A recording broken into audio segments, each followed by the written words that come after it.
আল্লাহ পাক রব্বুল আলামিনের পরেই যাদেরকে মান্য করতে হবে, শ্রদ্ধা করতে হবে, সম্মান করতে হবে, তারা কারা? তারা হচ্ছে নিজের জন্মদাতা মাতা এবং পিতা। কোন সুবহানাল্লাহ। আপনি যতই ইবাদত বন্দেগী করেন, যদি আপনার পিতামাতা যদি আপনার প্রতি অসন্তুষ্ট থাকেন, আপনি নামাজ পড়তে পড়তে যদি আসমানে উঠে যান, জিকির করতে করতে যদি আপনি লামাকান পর্যন্ত চলে যান, আপনার জিকির এবং নামাজের কোনো মূল্য থাকবে নাকি? থাকবে না। আল্লাহ পাক রব্বুল আলামিন বলেন, উফিম ওয়ালা তানহারহুমা ওয়া কুল লাহুমা কাওলান কারীমা।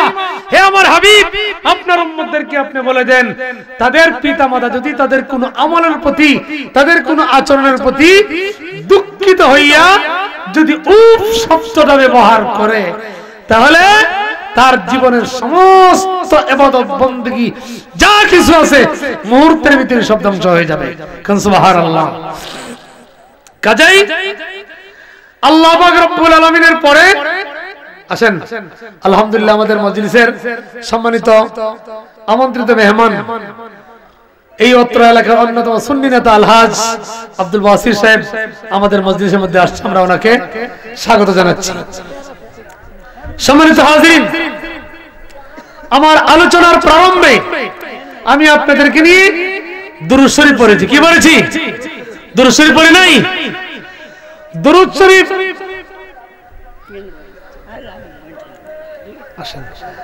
শরীফ এমন একটা ইবাদত যেটা সাথে সাথে আল্লাহর দরবারে কবুল হয়ে যায়। কোন সুবহানাল্লাহ। যেটা সাথে সাথে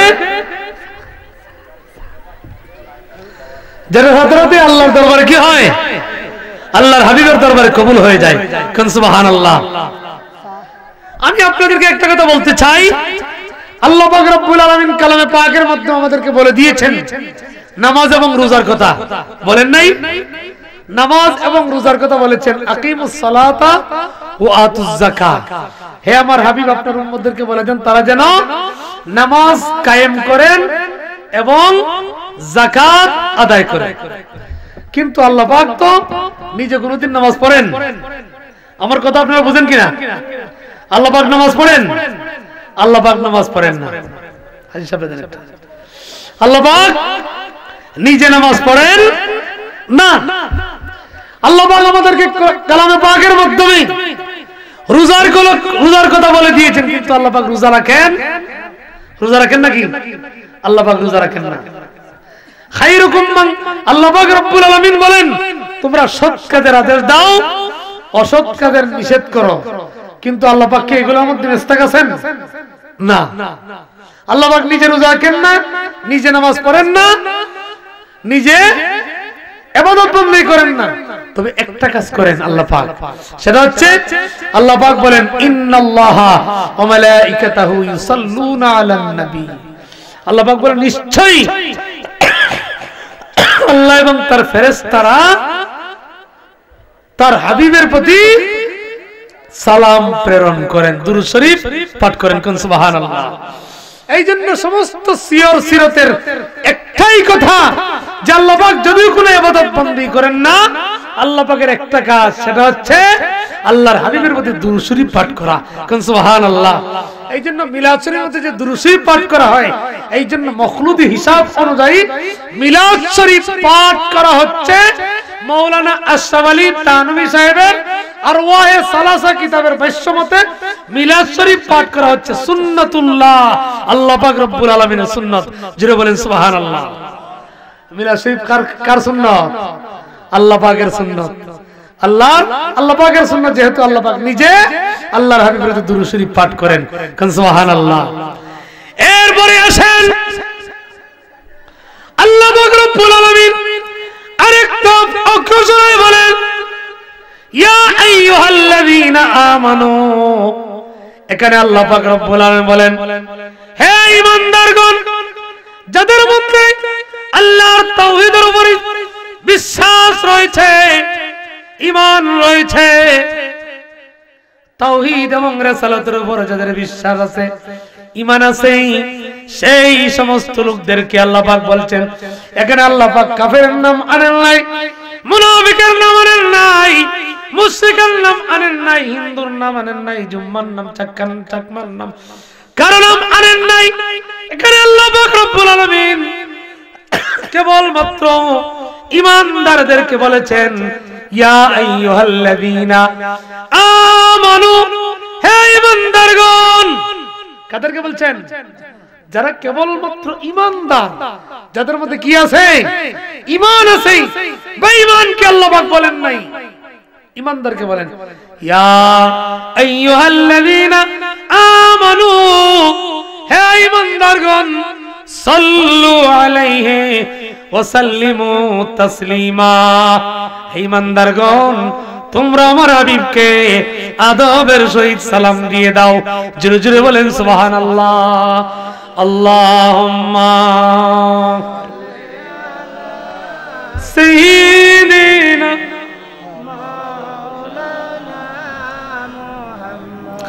ওয়া আলা আলি সাইয়্যিদিনা। সবাই জোরে পড়েন না। আল্লাহুম্মা সাল্লি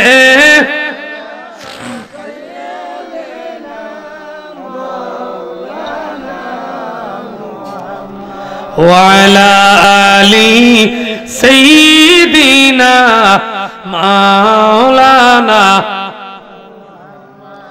সম্মানিত হাজিরিন, এই ইয়া আইয়ুহাল্লাযীনা আমানু সাল্লু আলাইহি ওয়া সাল্লিমু তাসলিমা, এই আয়াত শরীফের ব্যাখ্যা করতে গিয়ে মাওলানা হাসান সাহেব তানজিমুল আসতাত নামক মিশকাত শরীফের ব্যাখ্যা গ্রন্থ, এই যে জুনাইদ বাবুনগরী সাহেব হেফাজতে ইসলামের সেক্রেটারি ছিলেন, উনার বাবা মাওলানা হাসান সাহেব মিশকাত শরীফের ব্যাখ্যা গ্রন্থ লিখেছেন, যে কিতাবের নাম হচ্ছে তানজিমুল আসতাত।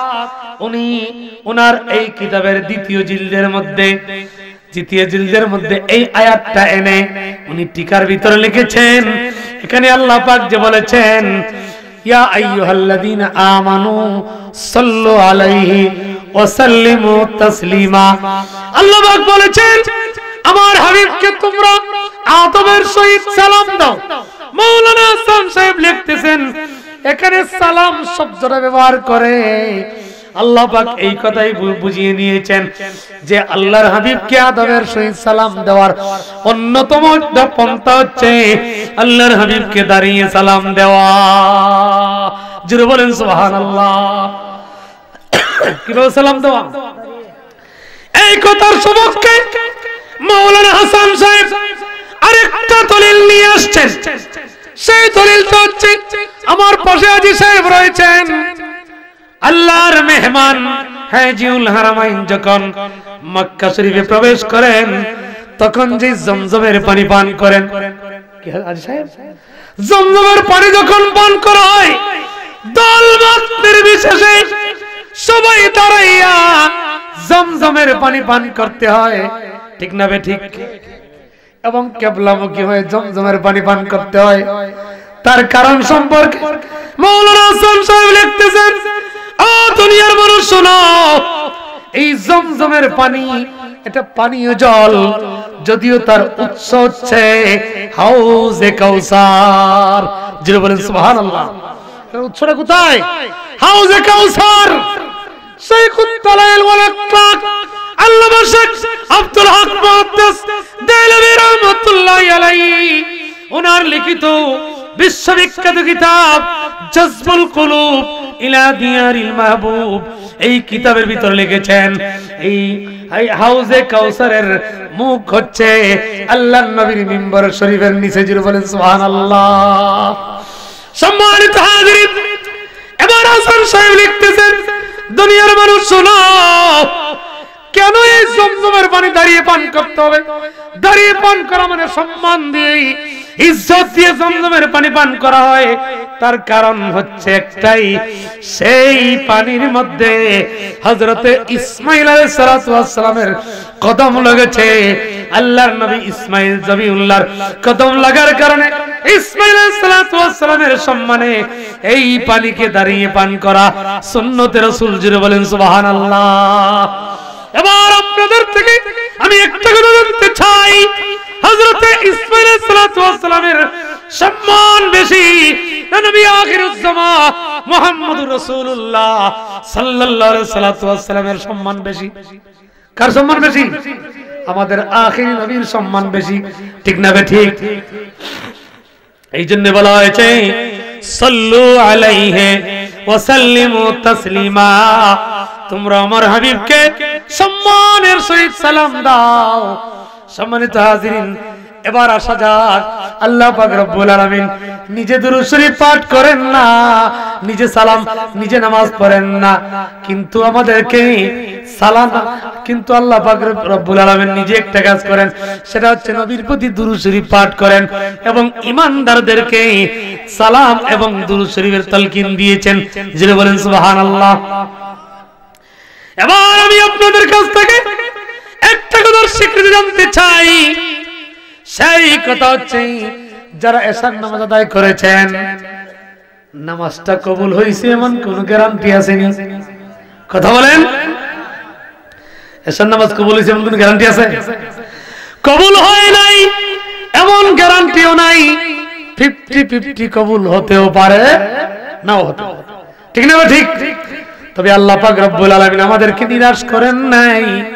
আল্লাহ পাক রব্বুল আলামিন বলেন লা তাকনাতু মির রাহমাতিল্লাহ, ওরে আমার বান্দারা, তোমরা পাহাড় পরিমাণ গুনাহ করলেও, সাগর পরিমাণ, সাগরের জলরাশি পরিমাণ অন্যায় করলেও আমার রহমত থেকে তোমরা নিরাশ হইও না। আল্লাহ পাক আমাদেরকে অভয় বাণী শুনিয়েছেন, রহমতের বাণী শুনিয়েছেন। এই জন্য আমরা নামাজ পড়বো, আল্লাহর দরবারে প্রত্যাশা রাখবো, আশা রাখবো যাতে করে আপনি আমার নামাজ আল্লাহর দরবারে কবুল হয়ে যায়, রোজা কবুল হয়ে যায়, সালাতুত তাহাজ্জুদ কবুল হয়ে যায়, নফল বندگی কবুল হয়ে যায়, সুন্নাত বندگی কবুল হয়ে যায়, ওয়াজিব বندگی কবুল হয়ে যায়। এই জন্য আল্লাহর দরবারে এই আশা নিয়ে নামাজ আদায় করতে হবে। জোরে জোরে বলেন সুবহানাল্লাহ। কিন্তু বাবা, দুরূদ শরীফ এমন একটা ইবাদত, দুরূদ এমন একটা ইবাদত, এটা কেমন কবুলযোগ্য, কেমন কবুল হয়?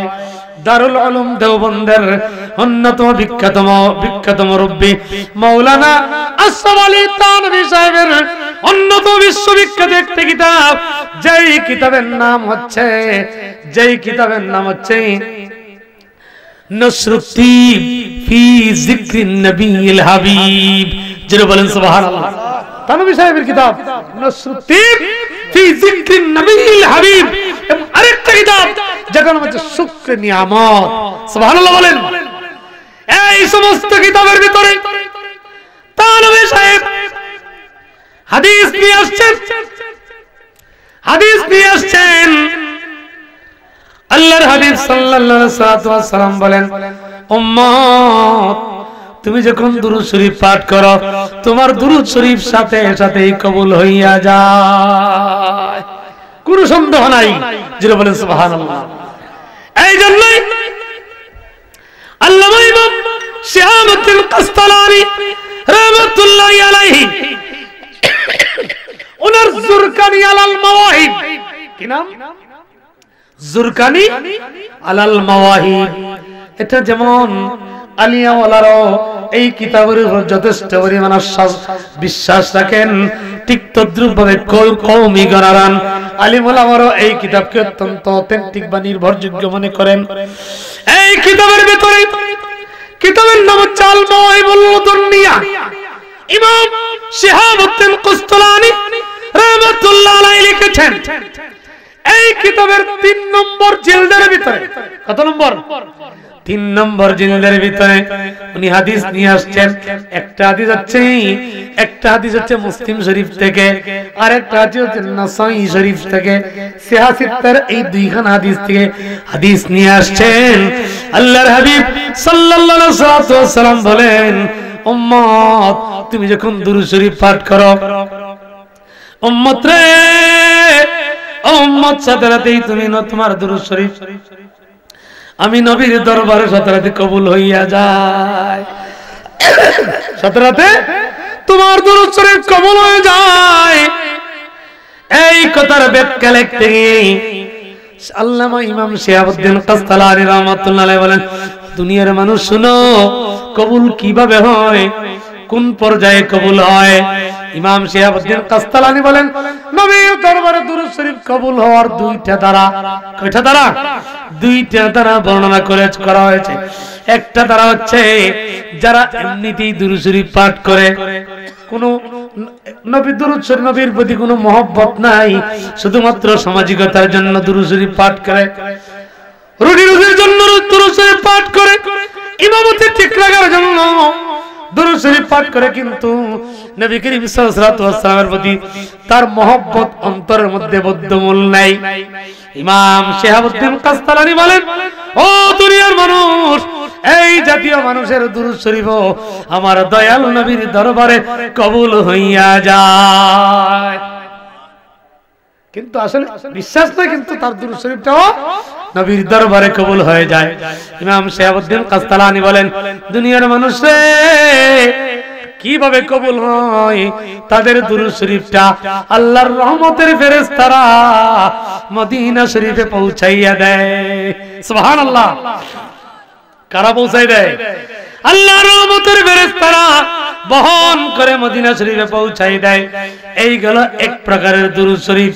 আর এক প্রকার দুরূদ শরীফের ব্যাখ্যা লিখতে গিয়ে বলেন, সেই প্রকার দুরূদ শরীফ হলো যাদের কলবের ভিতরে আমার দয়াল নবীর মহব্বত বিদ্যমান, দয়াল নবীর মহব্বত আছে, সেই ব্যক্তির দুরূদ শরীফ নবীর দরবারে পৌঁছতে কোনো মাধ্যম লাগে না, বিনা মাধ্যমে আমার দয়াল নবীর দরবারে তার দুরূদ শরীফ পৌঁছে যায়। জোরে বলেন সুবহানাল্লাহ। আল্লাহ নবী বলেন, উম্মত, আরে উম্মত, তুমি যখন আমি নবীর প্রতি মহব্বত নিয়া ইশক এবং মহব্বতের মধ্যে পড়ে, তুমি যখন আমি নবীর প্রতি দুরূদ শরীফ পাঠ করো, উম্মত রে, তোমার দুরূদ শরীফ আমার কাছে আসতে কোন মাধ্যম লাগে না, বিনা মাধ্যমে বেলা ওয়াসে তা তোমার দুরূদ শরীফ আমি দেখি, শুনি, এমন কি তোমাকে আমি দেখি। জোরে জোরে বলেন সুবহানাল্লাহ। শুধু তাই নয়, আল্লাহর হাবিব সাল্লাল্লাহু আলাইহি ওয়াসাল্লামের অবস্থা কেমন, এই ব্যাপারে আল হাদিকাতুন নাদিয়া শরীয়ত তরিকাতুল মুহাম্মাদিয়া নামক কিতাবের ভিতরে আল্লামা আব্দুল গনি নাবলুসি রাহমাতুল্লাহ আলাইহি বলেন, ও দুনিয়ার মানুষ শুনে রাখো, আল্লাহ রাসূল সাল্লাল্লাহু আলাইহি ওয়াসাল্লাম বলেন, আল্লাহ পাক রব্বুল আলামিনের সমস্ত সৃষ্টিকুল, সমস্ত কায়নাতকে আমি নবীর কাছে একবারে সংকোচন করে দিয়েছেন, ছোট করে দিয়েছেন, একবারে ছোট করে দিয়েছেন হাতের তালুর মধ্যে। দেখতে যেমন কোনো সমস্যা নাই, সবকিছু চোখের সামনে ভাসমান, ঠিক তদ্রূপ ভাবে আল্লাহ পাক রব্বুল আলামিনের সমস্ত জগতের যা কিছু আছে সব কিছু আমার দয়াল নবী একসাথে দেখেন। জুড়ে বলেন সুবহানাল্লাহ। এই কথার আরেকটি খুলাসা বয়ান দিয়েছেন তরিকত জগতের সম্রাট পিরানা পীর দস্তগীর মাহবুবে সুবহানী কুতুব রব্বানী হযরত বড় পীর আব্দুল কাদের জিলানী রাহমাতুল্লাহি আলাইহি জীবনের মধ্যে পাওয়া যায়। যেই জীবনীর নাম হচ্ছে মাওলানা তানবীকে পসন্দিদা ওয়াকিয়া। আমি দারুল উলুম দেওবন্দ এই কিতাবটা নিয়ে আসছি, তানবীকে পসন্দিদা ওয়াকিয়া। তানবী সাহেবের পছন্দনীয় ঘটনা বলি, এই কিতাবের ভিতরে তানবী সাহেব লিখতেছেন, তানবী সাহেব গাউসবাগের একটা কালাম নিয়ে আসছেন, একটা কসিদা গাউসিয়ার একটা অংশ নিয়ে আসছেন।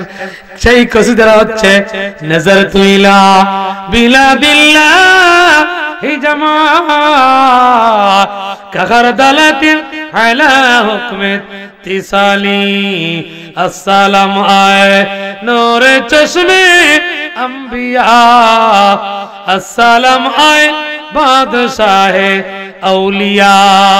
जिन्हें बोलें सुबहानाल्लाह। আল্লাহ রাসূল বলেছেন, আমার কাছে আমার হাতের তালুতে দেখতে যেমন কোনো সমস্যা নাই, উপর থেকে গাউসে পাক বলেন, এ দুনিয়ার মানুষ শোনো, আমি আল্লাহ পাক রব্বুল আলামিনের সমস্ত জগৎ, সমস্ত কায়নাতকে আমি এক নজর দেখলাম, দেখতেছি আমার কাছে যেন সমস্ত সৃষ্টিকুল একটা সরিষার দানার মতো ছোট্ট। যিনি বলেন সুবহানাল্লাহ। সম্মানিত হাজিরিন, তাহলে আমরা দুরূদ শরীফ পড়ব কোনটা? যেই দুরূদের মধ্যে মহব্বত আছে, ঠিক না? ঠিক। মহব্বত ছাড়া দুরূদ শরীফ আমরা পড়ব না। এই জন্য গাজী দ্বীন মিল্লাত ইমামে আহলে সুন্নাত আল্লামা গাজী আজজুল হক শেরবাংলা আল কাদেরী রাহমাতুল্লাহ আলাইহি উনার নাতিয়ে কালাম দীওয়ানে হাদিস শরীফের ভিতরে খুব সুন্দর ভাষায় লিখেছেন, ইশকে মাহবুবে খুদা জিস দিল মে হাসিল নেহি, ইশকে মাহবুবে খুদা জিস দিল মে হাসিল নেহি, लाखों मोमिन हो मगर ईमान में कामिल नहीं। इमाम शेर बांग्ला বলতেছেন, ও দুনিয়ার মানুষ শোনো, তোমার কলবের মধ্যে যতক্ষণ পর্যন্ত আমার দয়াল নবীর ইশক এবং মহব্বত বিদ্যমান না হবে ততক্ষণ পর্যন্ত তুমি লক্ষ নামাজি হতে পারো, লক্ষ রোজাদার হতে পারো, কিন্তু ঈমানে কামিল হতে পারবে না। জোরে বলেন সুবহানাল্লাহ। ঈমানে কামিল হতে পারবে না, এটা বানোয়াট কথা বলেন নাই। হযরত ফারুক আযম ওমর ইবনে খাত্তাব রাদিয়াল্লাহু তাআলা আল্লাহর হাবিবের সামনে বলেছেন, ইয়া রাসূলুল্লাহ আমি আমার সমস্ত সম্পত্তি থেকে আমি আপনাকে ভালোবাসি। আল্লাহর হাবিব বলেন, ওমর এখনো ঈমানদার হতে পারো নাই।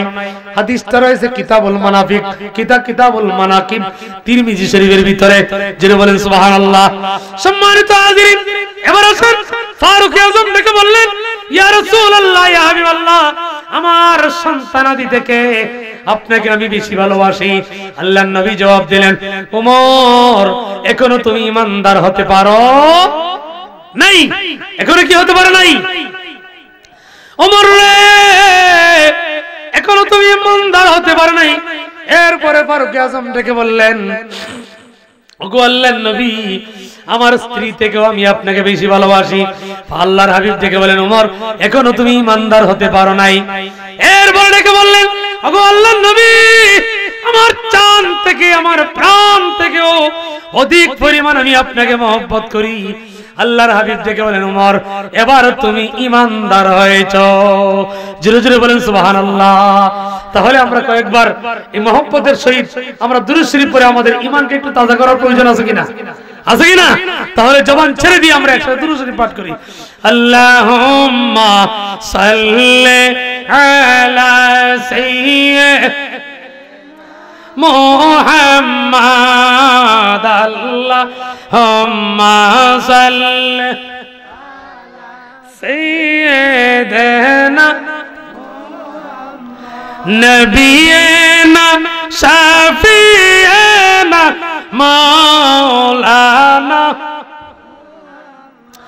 উস্তনে হান্নানা কান্দে দয়ালে নবীর বীর হে, উস্তনে হান্নানা কান্দে দয়ালে নবীর বীর হে, হায়রে পাত রে কালিমা পরে দয়ালে নবীর প্রেমেতে আল্লাহুম্মা সাল্লি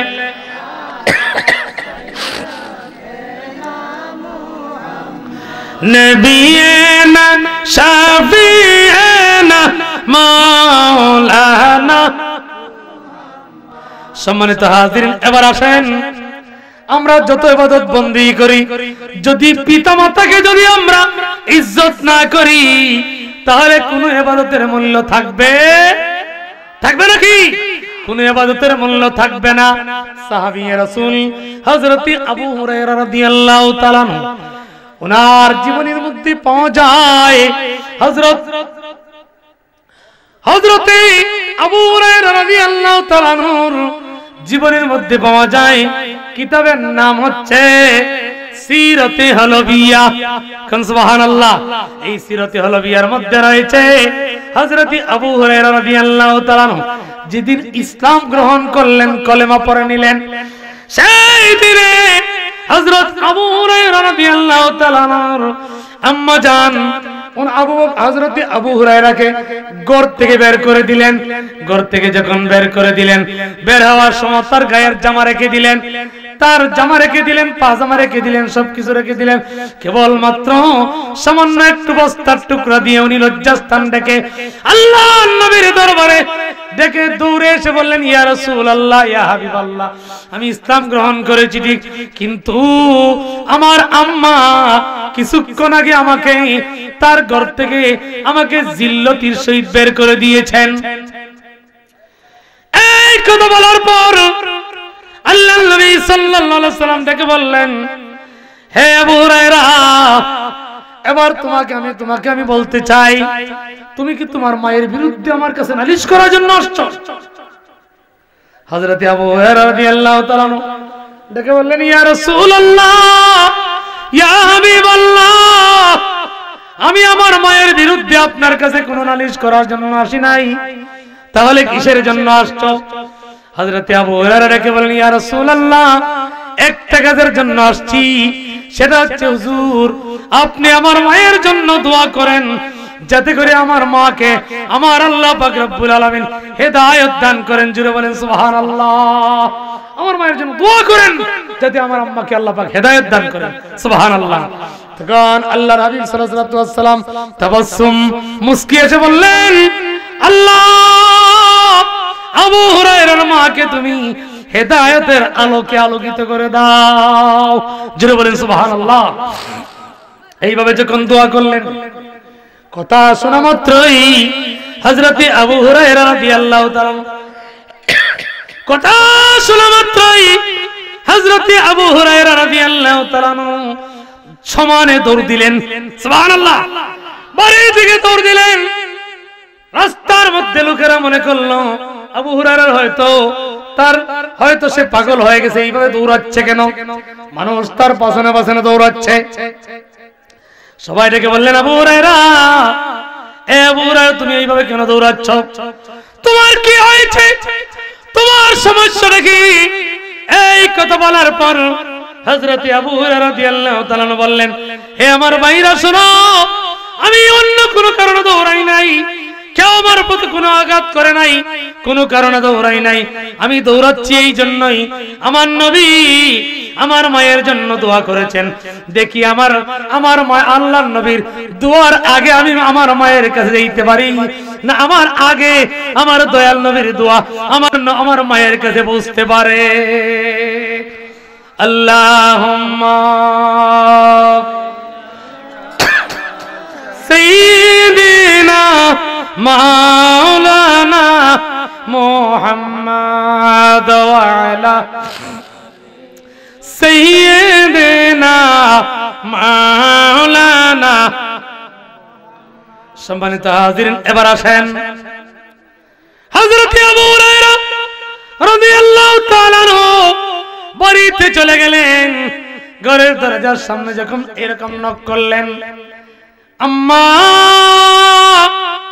আম্মা, এইভাবে আম্মা বলে যখন ডাক দিলেন, তখন ঘরের ভিতর থেকে সারা আসলো। হযরত আবু হুরায়রা ডেকে বললেন, ও দুনিয়ার মানুষ, শোনো, আমার মায়ের প্রতি উত্তরের মধ্যে আমি শিরকিয়তের কোনো গন্ধ পেলাম না। সুবহানাল্লাহ। আমার মায়ের জবের মধ্যে কোনো কর্কশতা পেলাম না, শিরকিয়তের কর্কশতার কোনো ধরনের ব্যতিক্রম ধর্মী কোনো বিরক্তিকর কোনো আওয়াজ টের পেলাম না। আমি অনুমান করলাম আমার মায়ের আওয়াজের মধ্যেই যেন তাওহীদের সুঘ্রাণ করতেছে। আর জোরে বলেন সুবহানাল্লাহ।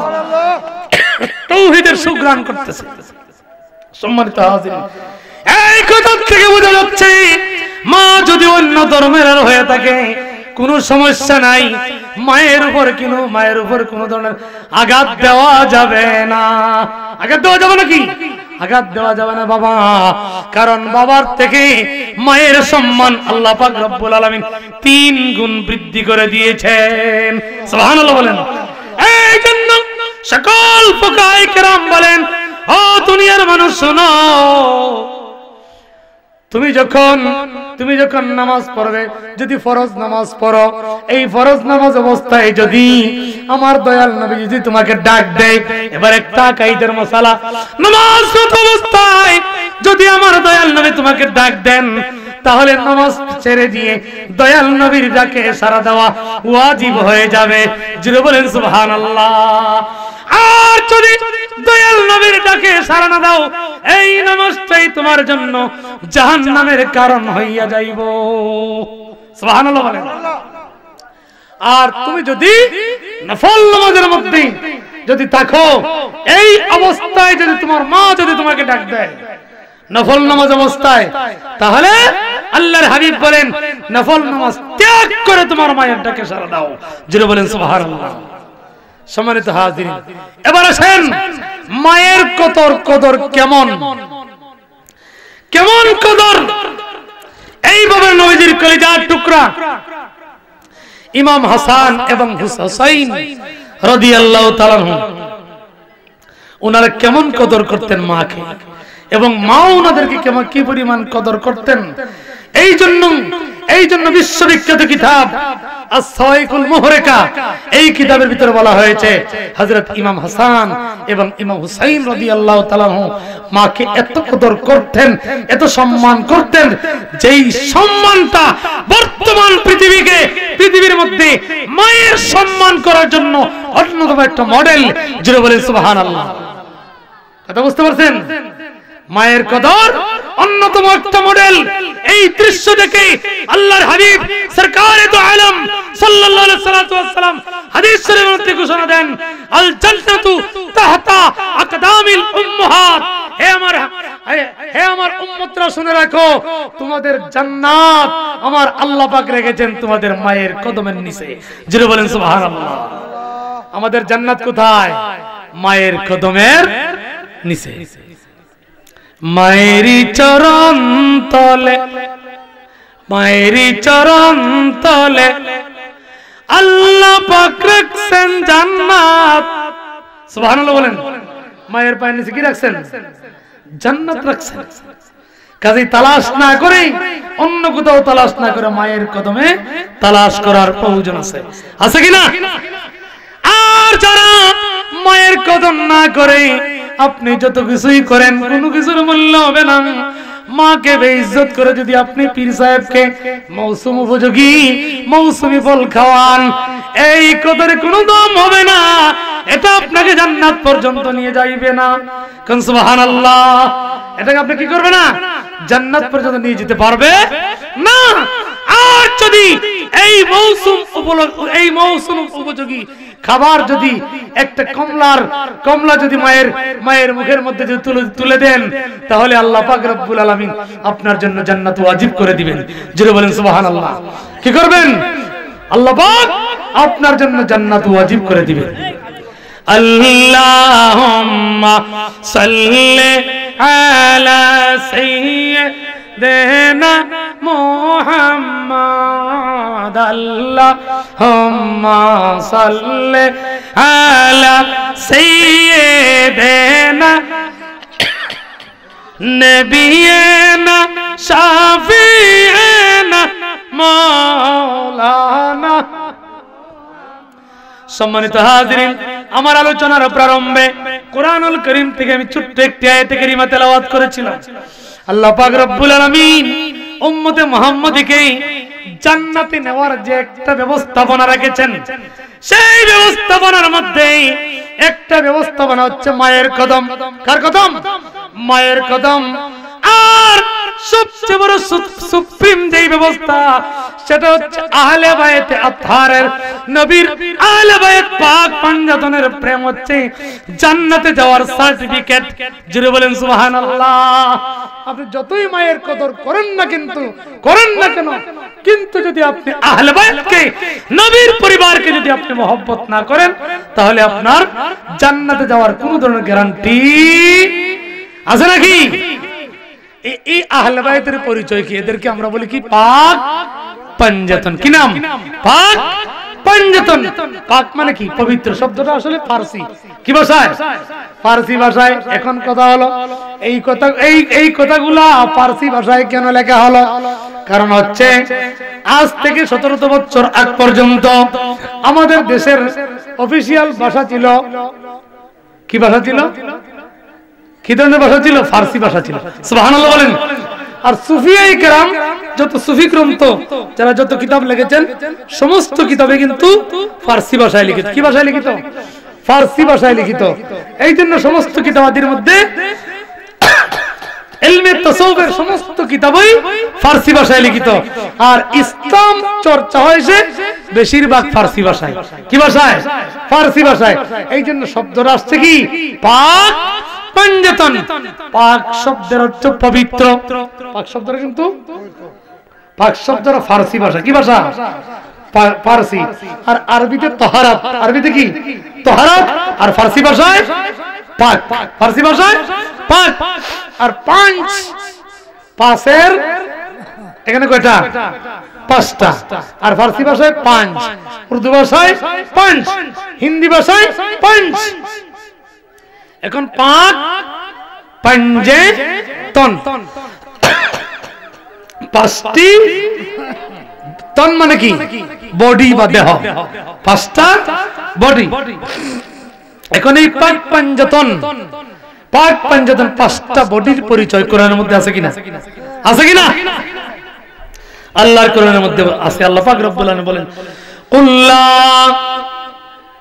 আসআলুকুম আলাইহি আজরা আজরান ইল্লাল মাওয়াদ্দাতা ফিল কুরবা।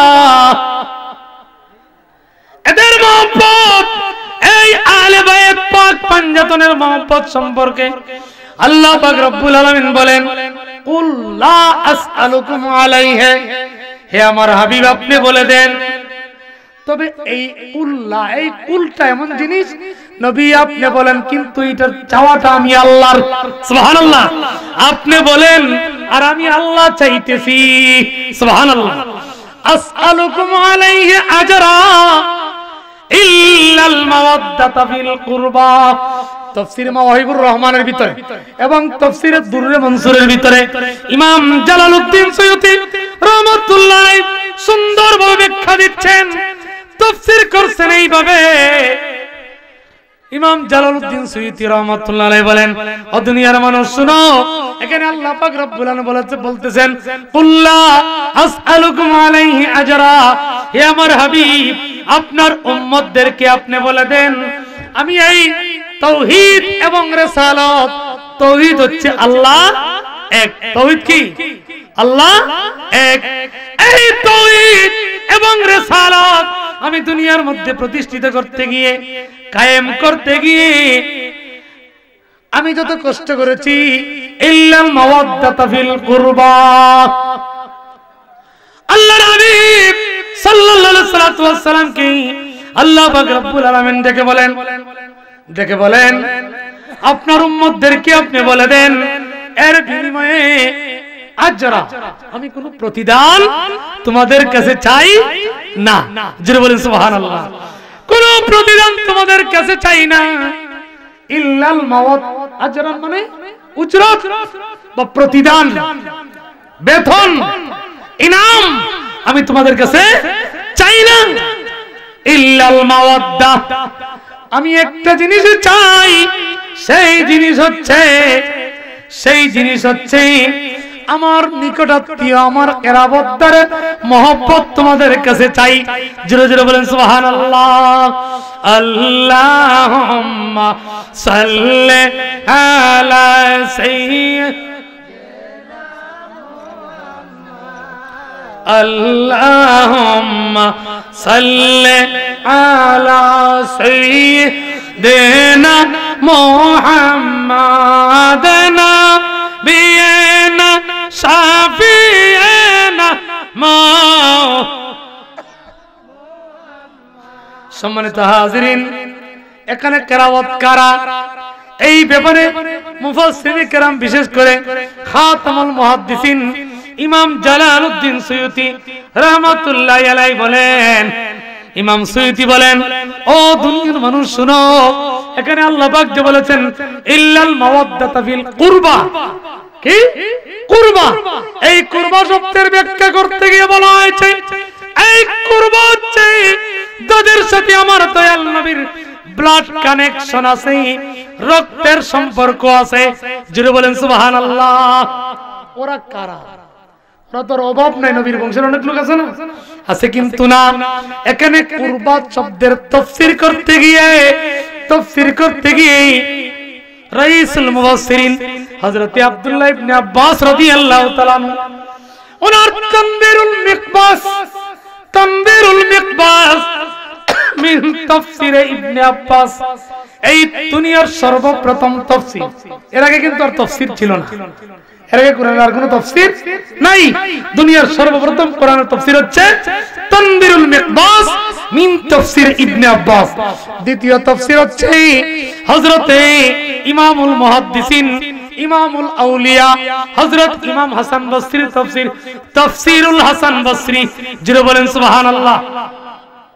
আমি দুনিয়ার সর্বপ্রথম তাফসীরের আলোকে কথা বলতে চাই, সেটা হচ্ছে হযরতে আব্দুল্লাহ ইবনে আব্বাস বলেন, একরে ইল্লাল মাওয়াদ্দাতা ফিল কুরবা, এই কুরবা কারা, এদের সম্পর্কে আব্দুল্লাহ ইবনে আব্বাস রাদিয়াল্লাহু তাআলা বলেন, এই এই এই কুরবা হচ্ছে আল্লাহর নবীর কারাবদ্দার হযরতে মাওলা আলী মুশকিল কুশা, হযরতে মা ফাতেমাতুজ জাহরা, হযরতে ইমাম হাসান, ইমাম হুসাইন এবং আল্লাহর নবী মিলে হয় পাকে পাঞ্জাতন। যিনি বলেন সুবহানাল্লাহ। মিলে কি তাকবীর, আল্লাহু আকবার, নারে রিসালাত, ইয়া রাসূলুল্লাহ, নারে গাউসিয়া, ইয়া গাউসুল আজম দস্তগীর, মানে পাক পাঞ্জাতন, জিন্দাবাদ জিন্দাবাদ। আল্লাহুম্মা সাল্লি আলা সাইয়্যিদিনা মুহাম্মাদানা বিনা শাফিয়ানা মাওলানা। সম্মানিত হাজিরিন, যখন এই আয়াত শরীফ নাজিল হলো তখন সাহাবায়ে কেরাম আল্লাহর নবীকে জিজ্ঞাসা করলেন, ইয়া রাসূলুল্লাহ, ইয়া হাবিবাল্লাহ, এই আয়াতের প্রেক্ষাপটে আমরা বুঝতে পারলাম আপনার কেরামতদার যারা, আপনার নিকটাত্মীয় যারা, ওদেরকে মহব্বত করা উম্মতের জন্য অবশ্য কর্তব্য। এখন অবশ্য কর্তব্য বলতে সকল মুফাসসিরিনে কেরাম, জমহুর বা বেশিরভাগ মুফাসসিরিনে কেরামের তফসীর ব্যাখ্যা হচ্ছে আল্লাহর নবীর আহলে বায়াতকে মহব্বত করা ফরজে আইন। যিনি বলেন সুবহানাল্লাহ। নামাজ পড়া যেমন ফরজ, আহলে বায়াত পাক পাঞ্জাতনকে মহব্বত করা তেমনি ভাবে ফরজ। যিনি বলেন সুবহানাল্লাহ। নামাজ পড়া যেমন ফরজ, পাঞ্জাতনকে মহব্বত করা ঠিক তেমনি ভাবে ফরজে আইন। যিনি বলেন সুবহানাল্লাহ। এখানে আল্লাহ পাক বলেন ইল্লাল মাওয়াদ্দাহ, মাওয়াদ্দাত শব্দের লুগাতি তরজমা, লুগাতি তরজমা, আবিধানিক তরজমা হচ্ছে মহব্বত বা ভালোবাসা। কিন্তু এখানে মহব্বত মাওয়াদ্দাত না লিখ না বলে আল্লাহ পাক তো এখানে বলতে পারতেন মহব্বত, ঠিক না? ঠিক শব্দটা আসছে কিন্তু মাওয়াদ্দাত। কি আসছে? মাওয়াদ্দাত। এখানে আল্লাহ পাক মহব্বত বলতে পারতেন, কিন্তু মহব্বত না বলে আল্লাহ পাক বলেছেন মাওয়াদ্দাত। একতার ব্যাখ্যা করতে গিয়ে ইবনে হাজার আসকালানী রাহমাতুল্লাহ আলাইহি এবং আল্লামা সাইম চিশতি রাহমাতুল্লাহ আলাইহি শহীদ ইবনে শহীদ, সুবহানাল্লাহ বলেন, শহীদ ইবনে শহীদ এবং মুফতি শফি সাহেব, ডক্টর তকি উসমানী সাহেবের বাবা মুফতি শফি সাহেব, তাফসীরে রুহুল মা'মুর, তাফসীরে মারিফুল কোরআনের লেখক মুফতি শফি সাহেব, উনি লিখতেছেন যে এখানে মহব্বত না বলে মাওয়াদ্দাত এই জন্যই বলেছেন। মাওয়াদ্দাত শব্দের অর্থ ভালোবাসা, মহব্বত শব্দের অর্থ, উভয় শব্দের অর্থ কিন্তু ভালোবাসা, কিন্তু এখানে মহব্বত আল্লাহ পাক না বলে মাওয়াদ্দাত এই জন্যই বলেছেন। তার কারণ হচ্ছে যে উদাহরণ দিয়েছেন, মিসাল দিয়েছেন পানি এবং মাছ। যেটা বলেন সুবহানাল্লাহ। পানির মাছের রুহের সম্পর্ক হচ্ছে পানির সাথে, ঠিক না ঠিক? একটা মাছ থেকে, একটা মাছকে পানির থেকে কিছুক্ষণের জন্য যদি উপরে উঠাই রাখেন তাহলে দেখা যাবে অক্সিজেনের অভাবে মাছটা মারা যাবে। মাছ মারা যাবে কিনা? মাছটা মারা যাবে। ঠিক তদ্রুপ ভাবে যারা স্থলে জমিনের উপর বাস করে, একটা মানুষকে আপনি যদি অক্সিজেনের সিলিন্ডার ছাড়া যদি আপনি পানির মধ্যে দিয়ে দেন, কিছুক্ষণের ভিতরেই মানুষটা মারা যাবে। ঠিক না? ঠিক ঠিক তদ্রুপভাবে এখানে আল্লাহ পাক রব্বুল আলামিন মাওয়াদ্দাত এই জন্যই বলেছেন, তার কারণটা হচ্ছে আল্লাহ পাক এই জন্য মুহাম্মদ বলেছেন, হে আমার হাবিব তাদেরকে বলে দাও আপনার এই তাওহীদ এবং রিসালাতের বিনিময়ে উম্মত তোমাদের কাছে আমি কোনো বিনিময় চাই না, কোনো ইনাম চাই না, কোনো বকশিশ চাই না। উম্মত রে সেই জিনিসটা হচ্ছে আমার কারাবতার আমার নিকটাত্মীয়র মহব্বত তোমরা করতে হবে। এখন এখানে মাওয়াদ্দাত বলেছেন এই জন্যই বলেছেন যতক্ষণ পর্যন্ত আপনার দিলের মধ্যে নবীর আহলে বায়ত পাক পাঞ্জাতনের মহব্বত না থাকবে ততক্ষণ পর্যন্ত আপনি ঈমানদার থাকবেন না। জোরে জোরে বলেন সুবহানাল্লাহ। এই জন্য আলা হযরত আজিমুল বারাকাত ইমাম আহলে সুন্নাত মুজাদ্দিদ দ্বীন ও মিল্লাত ইমাম আহমদ রাজা রাহমাতুল্লাহি আলাইহি ওনার বিশ্ববিখ্যাত কিতাব লামাতুদ দুআর কিতাবের ভিতরে লিখেছেন, যখন একটা মানুষের অন্তর থেকে নবীর আহলে বায়ত পাক পাঞ্জাতনের মহব্বত থেকে লোকটা যখন বিচ্ছিন্ন হয়ে যায় তখন সাথে সাথেই এই লোকের ঈমান তার মধ্যে আর থাকে না, ঈমানটা সোজাসুজি মদিনা শরীফে চলে যায়। জুড়ে বলেন সুবহানাল্লাহ। কারণ মদিনা শরীফ এমন একটা জায়গা সাপের জন্য যেমন নিরাপদের স্থান হচ্ছে গর্ত, ঠিক না? ঠিক সাপ যখন গর্তের ভিতরে চলে যায় তখন তার নিরাপত্তার বলয়ের ভিতরে চলে যায়, ঠিক তদ্রুপভাবে ঈমানদারের ঈমানের নিরাপত্তার স্থান হচ্ছে মদিনাতুল মুনাওয়ারা। জোরে জোরে বলেন সুবহানাল্লাহ। সম্মানিত হাজিরিন, ঈমানের স্থান কোন জায়গায়? ঈমান আসছে মদিনা থেকে এবং ঈমানের নিরাপদের স্থান মদিনাতুল মুনাওয়ারা। জোরে বলেন সুবহানাল্লাহ। সম্মানিত হাজিরিন, এবার আসেন যখন একটা মানুষের একটা মুমিন মুসলমানের কলব থেকে যখন নবীর আহলে বায়ত পাক পাঞ্জাতনের মহব্বত থেকে লোকটা যখন বিচ্ছিন্ন হয়ে যায় তখন সাথে সাথেই ঈমানটা সোজাসুজি মদিনা শরীফে হাজির হয়ে আল্লাহর নবীর দরবারে গিয়ে হাজির হয়ে যায়। সুবহানাল্লাহ। ঈমানটা নবীর দরবারে কি বলে? কি বলে? আলা হযরত তার নাতিয়া কালামের ভিতরে খুব সুন্দরভাবে বলে দিয়েছেন, ইয়া রাসূলুল্লাহ হামে সৈরে মদিনা মঞ্জুর হ্যায়, ইয়া রাসূলুল্লাহ হামে सरे मदीना मंजूर है, अब यहाँ की जिंदगी अब यहाँ के जिंदगी हमको अज़ाबे गूर है। अल्लाहुम्मा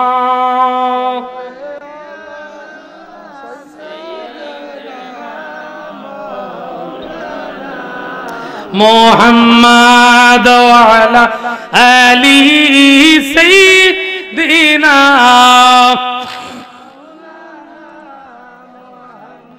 সম্মানিত হাজিরিন, ঈমান গিয়ে আল্লাহর নবীর দরবারে ফরিয়াদ করে, ইয়া রাসূলুল্লাহ, ইয়া হাবিবাল্লাহ, এমন এক ব্যক্তির দিলের মধ্যে আমি ছিলাম, নবী গো, ইয়া রাসূলুল্লাহ, এই লোকটাই মুহূর্তে আপনার আহলে বায়ত পাক পাঞ্জাতনের মহব্বত থেকে লোকটা বিচ্ছিন্ন হয়ে গিয়েছে।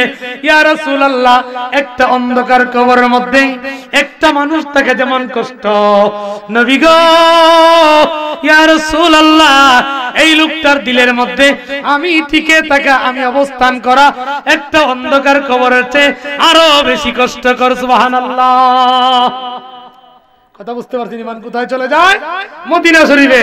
যদি আপনার আহলে বায়ত পাক পাঞ্জাতনের মহব্বত যদি আপনার দিলের মধ্যে না রাখেন, জোরে বলেন সুবহানাল্লাহ। সম্মানিত হাজিরিন, এবার আসেন আল্লাহর নবী সাল্লাল্লাহু আলাইহি ওয়াসাল্লাম বলেন, হে আমার উম্মত, আমার হাসানকে আমার হুসাইনকে মহব্বত করো আমি নবীর জন্য। সুবহানাল্লাহ বলেন। সম্মানিত হাজিরিন, যখন এই আয়াত শরীফ নাজিল হলো সাহাবায়ে কেরাম বুঝতে আর বাকি রইল না, নবীর আহলে বায়ত পাক পাঞ্জাতনকে মহব্বত করা ফরজ আইন হয়ে গেছে। জমহুর মুফাসসিরিনে কেরাম যত তাফসীরের কিতাব আছে, আমার স্টাডি মতে আমি 54টা তাফসীর আমার হাতের মধ্যে আছে, সমস্ত তাফসীরের মধ্যে বেশিরভাগ তাফসীরওয়ালা লিখেছেন নবীর আলে বায়ত পাক পাঞ্জাতনকে মহব্বত করা ফরজে আইন। জুড়ে বলেন সুবহানাল্লাহ। এখন ওদের পরিচয় এই আয়াত শরীফ নাজিল হওয়ার সাথে সাথে আল্লাহর নবী সাল্লাল্লাহু আলাইহি ওয়াসাল্লামের কাছে সাহাবায়ে কেরাম জিজ্ঞাসা করলেন, ইয়া রাসূলুল্লাহ, ইয়া হাবিবাল্লাহ, ওরা কারা যাদেরকে মহব্বত করা আমাদের উপর ফরজে আইন করা হয়েছে? ওরা কারা? আল্লাহর হাবিব সাল্লাল্লাহু আলাইহি ওয়াসাল্লাম ডেকে বললেন, হে আমার সাহাবীরা, ওরা হচ্ছে আমার আলী, আমার ফাতেমা, আমার হাসান, আমার হুসাইন। জোরে জোরে বলেন সুবহানাল্লাহ। এবার আসেন আউলিয়ায়ে কেরামের ব্যাখ্যায় পাক পাঞ্জাতনের মর্যাদা। জোরে বলেন সুবহানাল্লাহ। সম্মানিত হাজিরিন, আমাদের ভারতবর্ষে সর্বপ্রথম যিনি ইসলামের গোড়াপত্তন করেছেন, লা ইলাহা ইল্লাল্লাহর চান্দা যিনি উত্থিন করেছেন,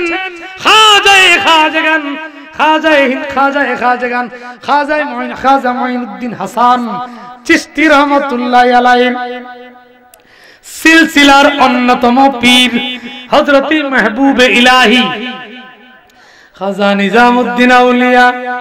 নাম শুনছেন না আপনারা? অনেকে বলে থাকে নিজামউদ্দিন আউলিয়া ডাকাতের সর্দার ছিল, নাউজুবিল্লাহ। কিন্তু আসলে এই কথার কোনো সাকিন মুকাম নাই। হযরত খাজা নিজামউদ্দিন আউলিয়া খানদানে রাসূল, সুবহানাল্লাহ, নবীর খানদান, যিনি 7 বছর বয়সে কুরআনুল কারীমের হাফেজ। উনি কি ডাকাতি করতে পারেন? মুরব্বি যিনি 7 বছর বয়সে কোরআনের হাফেজ, উনি কি ডাকাতি করতে পারেন? অন্য কোন নিজামউদ্দিন হইতে পারে, হ্যাঁ, অন্য নিজামউদ্দিন, তবে উনি নাই। মাহবুবে ইলাহি খাজা নিজামউদ্দিন আউলিয়া রাহমাতুল্লাহ আলাইহি একটা কিতাব আছে, এটা হচ্ছে রাহাতুল মুহিব্বিন। সুবহানাল্লাহ বলেন। কি নাম? রাহাতুল মুহিব্বিন। এই রাহাতুল মুহিব্বিন কিতাবের ভিতরে মাহবুবে ইলাহি খাজা নিজামউদ্দিন আউলিয়া রাহমাতুল্লাহ আলাইহি সুন্দর একটা চমকপ্রদ ঘটনা, আহলে বায়ত পাক পাঞ্জাতনের মহব্বত, পাক পাঞ্জাতনের পরিচয় সম্পর্কে খুব সুন্দরভাবে একটা কথা বলে দিয়েছেন। শুনতে রাজি আছেন? শুনতে রাজি আছেন? সম্মানিত হাজির, এবার আসেন, খাজা নিজামউদ্দিন আউলিয়া বলেন, ও দুনিয়ার মানুষ শোনো, হযরত আদমে সানি, কি নাম? আদমে সানি, হযরত নূহ আলাইহিস সালাতু ওয়াস সালাম, নূহ আলাইহিস সালাতু ওয়াস সালাম, উনি তাওহীদের কালেমার দাওয়াত দিবেন 950 বছর। কয় বছর?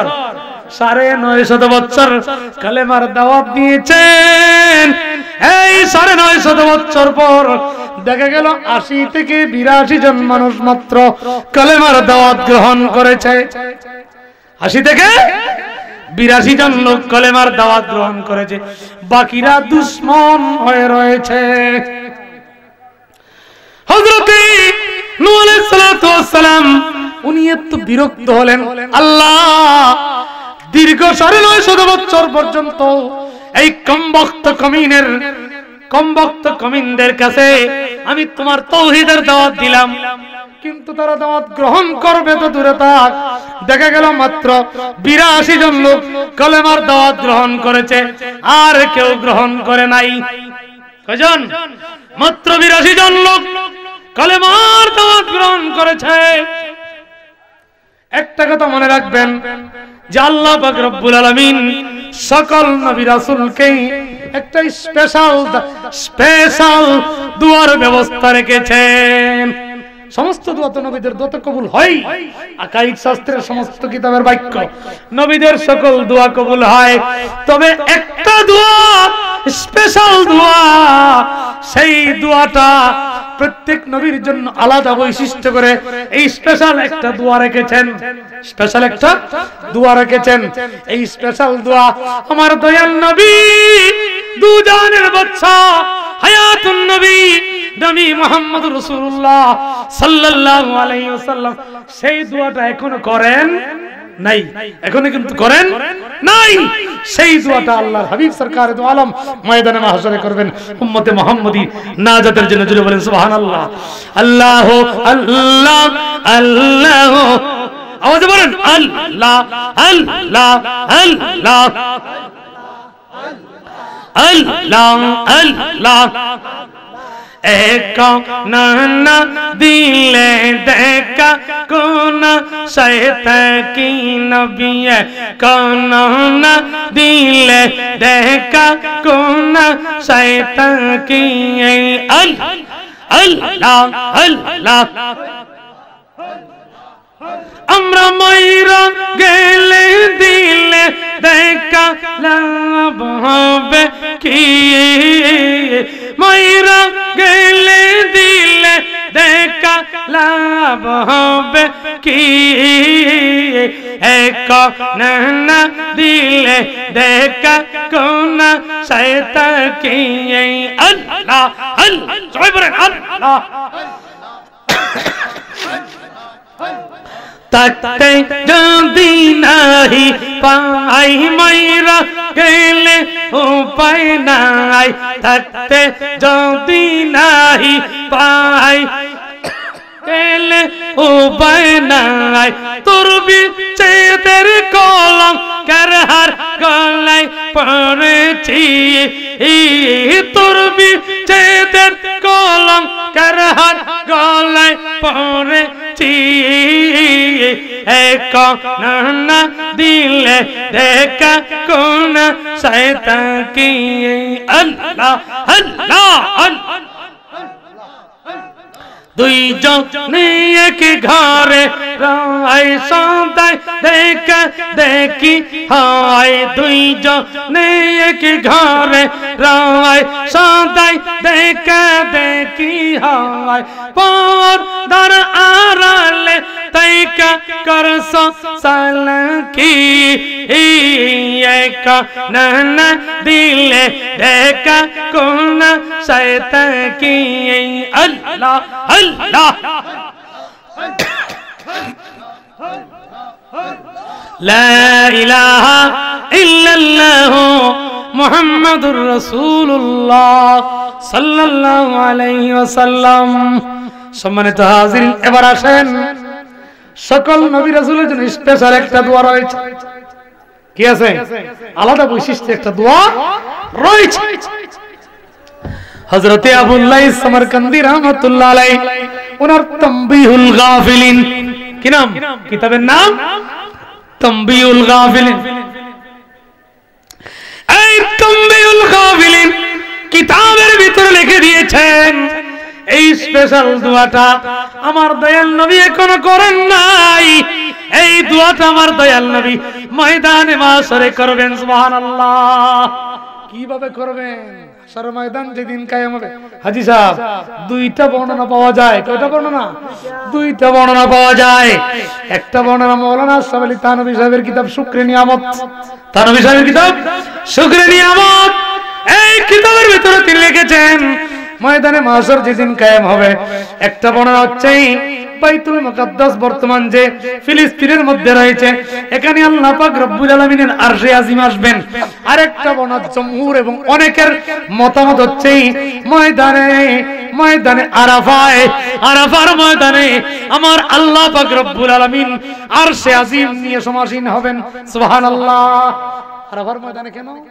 এই জন্য কিয়ামত পর্যন্ত যারা হাজির হবে, যারা হজ করবে, আরাফার ময়দানে যারা যাবে, একজনের সাথে দেখা হোক না হোক, কিন্তু একজনের সাথে আরেকজনের সব বলো আরাফাতি ভাই। হাতটা দিকে একটু, কি ভাই? এটার নাম হচ্ছে আরাফাতি ভাই। সুবহানাল্লাহ বলেন। এটার নাম হচ্ছে আরাফাতি ভাই। কারণ হচ্ছে আমার দয়াল নবী সরকারে তো আলম সাল্লাল্লাহু আলাইহি ওয়াসাল্লাম বলেন, এই ময়দানে যারা যাবে এরা একজনের সাথে এমন সম্পর্ক যেটা ব্লাড কানেকশনের চেয়ে কোটি কোটি কোটি কোটি বেশি। জোরে বলেন সুবহানাল্লাহ। নারে তাকবীর, আল্লাহু আকবার, নারে রিসালাত, ইয়া রাসূলুল্লাহ, নারে গাউসিয়া, ইয়া গাউসুল আজম দস্তগীর, হযরত মাওলানা মুইনুদ্দিন আশরাফি সাহেব, সুন্নি মহাসম্মেলন জিন্দাবাদ, মাওলা আলী মুশকিল কুশা জিন্দাবাদ। সম্মানিত হাজিরিন, এবার আসেন দুইটা বর্ণনা জমহুরের বয়ান হচ্ছে আরশে আজিম আরাফার ময়দানে আসবে। আরাফা, আরাফা শব্দের অর্থ পরিচয়। কি পরিচয়? অনেক লম্বা চওড়া কথা, সেটা আমার বিষয় নয়। সম্মানিত হাজির, আরাফার ময়দানে আসবে আমার দয়াল নবী রাহমাতুল লিল আলামিন সাল্লাল্লাহু আলাইহি সাল্লামকে যখন রওজায়ে আকতাস থেকে যখন ওঠানো হবে, দুনিয়ার সমস্ত মানুষ উলঙ্গ হয়ে যাবে, উলঙ্গ থাকবে, একমাত্র আমার দয়াল নবী রাহমাতুল লিল আলামিন সাল্লাল্লাহু আলাইহি সাল্লাম বেহেশতি পোশাক পরিহিত অবস্থায় রাজার হালতে হাশরের ময়দানে আসবেন। সুবহানাল্লাহ। আল্লাহ পাক রব্বুল আলামিন আমার দয়াল নবীকে আরশে আজিমে উঠাবেন এবং সিংহাসনের মধ্যে কুরসির মধ্যে বসাবেন। যারা বলেন সুবহানাল্লাহ। হযরত শেখ সাদি রহমাতুল্লাহ আলাইহি ওনার করিমা কওমি মাদ্রাসার সাফেল আউয়ালের মধ্যে করিমা পড়ানো হয়, আছে কি না? এই করিমার ভিতরে বলেছেন, দুনিয়ার মানুষ আমার দয়াল নবীকে হাশরের ময়দানে আল্লাহ পাক কেমন সম্মান দিবেন, আরশে আজিমের মধ্যে আমার দয়াল নবীকে হেলান দিয়ে বসার ব্যবস্থা করে দিবেন। আমার দয়াল নবীকে আল্লাহ পাক রব্বুল আলামিন বলবেন, বন্ধু তোমাকে আমার আরশে আজিমের মধ্যে আমি তোমাকে বসালাম, বন্ধু তুমি কি খুশি নও? আল্লাহর হাবিব দেখে বলবেন, জি না, এখনো খুশি হই নাই। আল্লাহ যতক্ষণ পর্যন্ত আমার একজন গুনাহগার উম্মত জান্নাতে যাইতে বাকি থাকবে, ততক্ষণ পর্যন্ত আল্লাহ আমি খুশি হইব না। সেই দিবসে আমার দয়াল নবী রাহমাতুল লিল আলামিন সাল্লাল্লাহু আলাইহি সাল্লাম এমন একটা সিজদা দিবেন, যেই সিজদা দিবেন সেই সিজদার স্থানের নাম মুফাসসিরিনে কেরাম লিখেছেন মাকামে মাহমুদ। সুবহানাল্লাহ।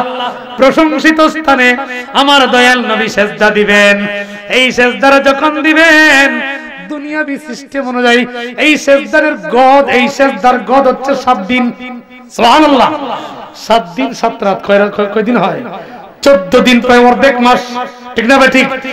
এই অর্ধেক মাস ব্যাপী আমার দয়াল নবী সিজদার মধ্যে একটা সিজদা দিবেন। কয়টা সিজদা? একটা সিজদা দিবেন। এই একটা সিজদার মধ্যে আমার আল্লাহর এমন তারিফ করবেন, এমন তারিফ করবেন। হযরত আবু হুরায়রা রাদিয়াল্লাহু তাআলা, হযরত কাব বিন যুহাইর রাদিয়াল্লাহু তাআলা, অনেক সাহাবায়ে কেরাম বর্ণনা দিচ্ছেন, riwayat করেছেন যে আমার দয়াল নবী এমন একটা সিজদা দিবেন ময়দানে মাহশরে মাকামে মাহমুদের মধ্যে পড়ে, এই সিজদার মধ্যে এমন তারিফ করবেন, সেই তারিফটা না শুরুতে, সৃষ্টির শুরু থেকে এমন তারিফ কেউ করেছে না কেউ করতেছে, না কিয়ামত পর্যন্ত আমার আল্লাহর তারিফ কেউ করতে পারবে না। যিনি বলেন সুবহানাল্লাহ।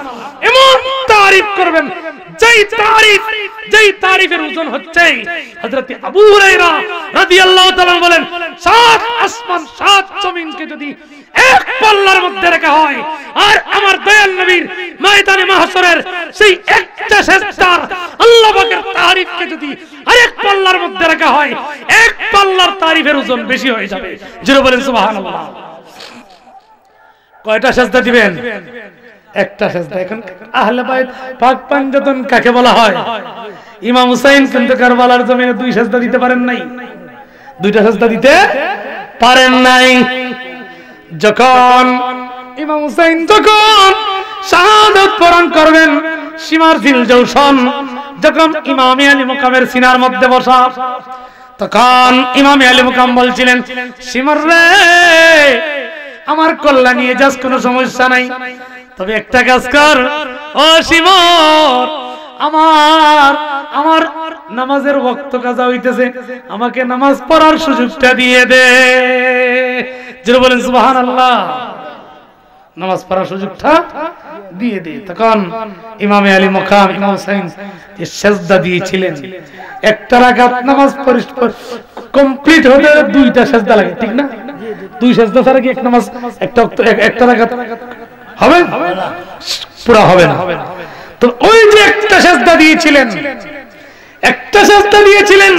ইবনে হাজার আসকালানী রাহমাতুল্লাহ আলাইহি উনার as-সাওয়াইকে মুহরিকা এই কিতাবের ভিতরে লেখেন, কিয়ামত পর্যন্ত যত সিজদাকারী যত ওলি আব্দুল গাউস কুতুব নামাজি আছে, সকলের সিজদা যদি একটা পাল্লায় রাখা হয়, আর কারবালার ময়দানে ইমাম আলী মুকাম যে একটা সিজদা দিয়েছেন, এই একটা সিজদাকে যদি আরেক পাল্লায় রাখা হয়, সমস্ত সিজদার চেয়ে ইমাম হুসাইনের এক সিজদার ওজন বেশি হইয়া যাইব।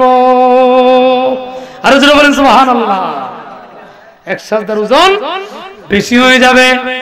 তবে রাকাত তো শেষ করেন নাই, সেজদা অবস্থায় ওনার গর্দানের মধ্যে ছুরি সঞ্চালন করা হয়েছিল, রাকাত তো পুরা হয় নাই।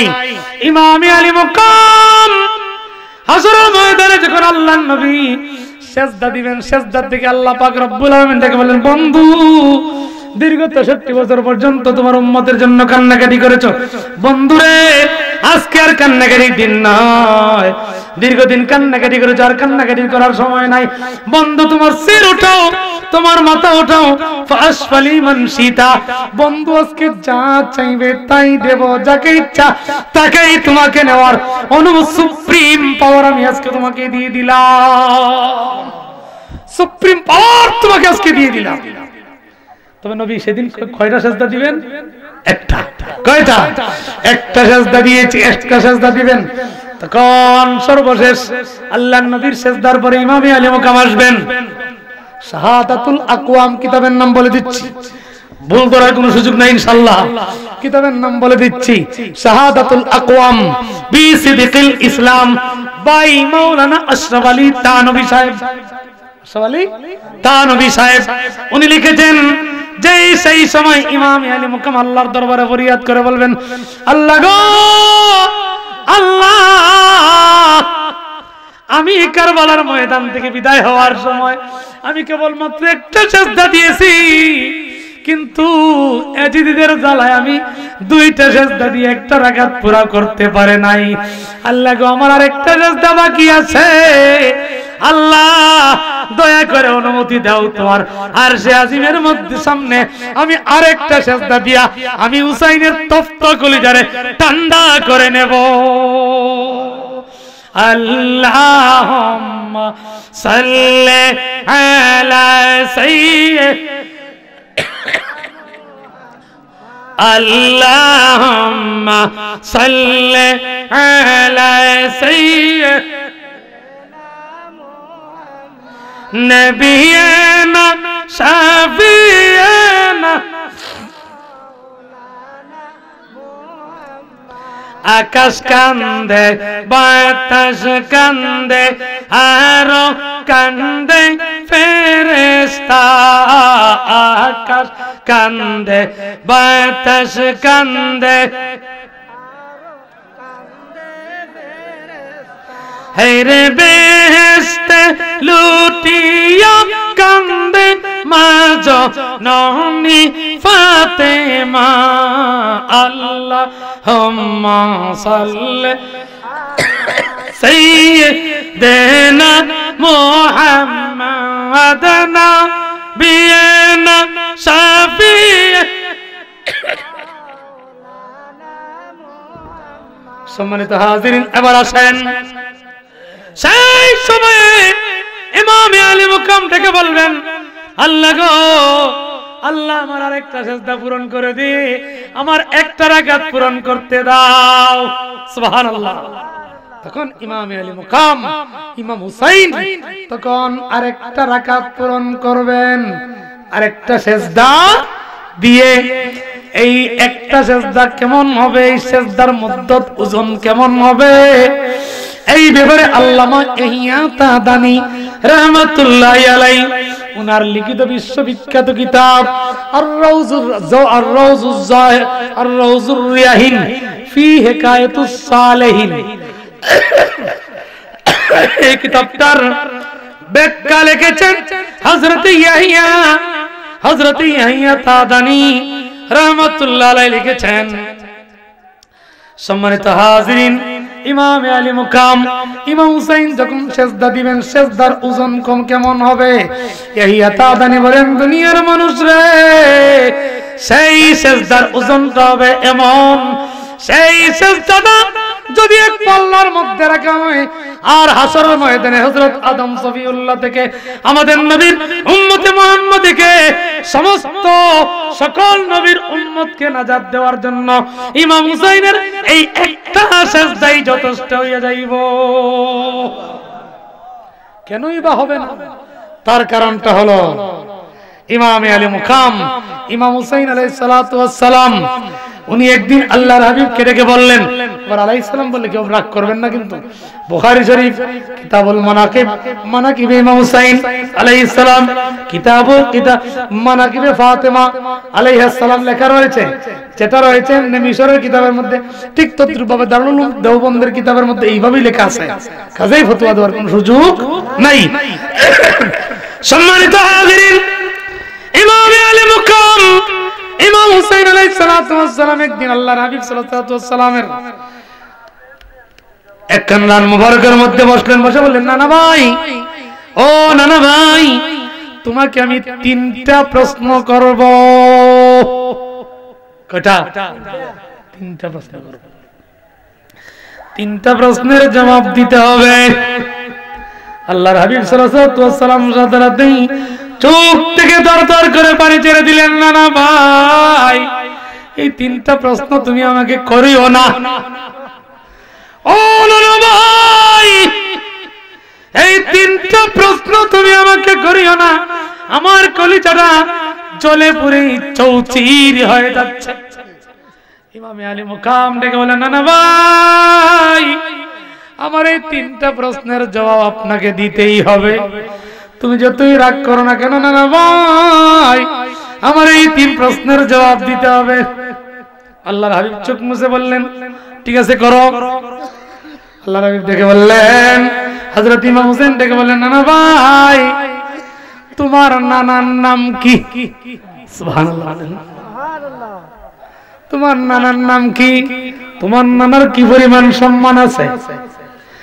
ইমাম আলী মুকামের এই প্রশ্নের জবাবে আল্লাহর নবী ডেকে বললেন, নানা ভাই, আমার নানার নাম আব্দুল ওয়াহাব জৌহরী।